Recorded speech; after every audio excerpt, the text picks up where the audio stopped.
Dí vis mis Seosamh ó Murchú agus leith mé dáin a scríos bhain blianta hen do mé nín. t-aláram bert a dul ó thuaidh go dtí an Iorua ar siide.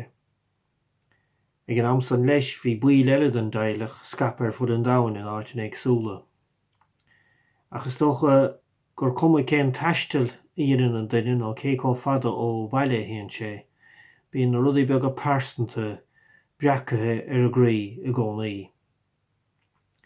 Ispíní le hÉirí Gréine de Shíle.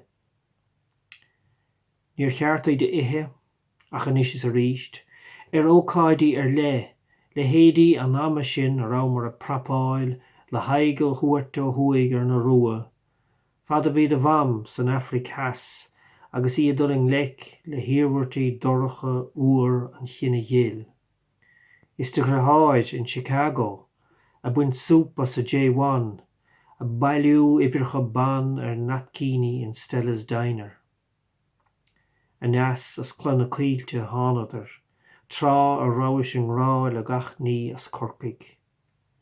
Híinadar amach go mustarach, ag déanana bullag le gréin fé lasar an riascáin.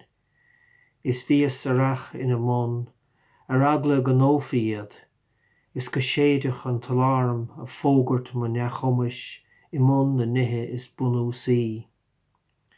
Ach fiad ar blasta is mé, is ba bhaith an taisce iad in aig na leitheanta troscaí.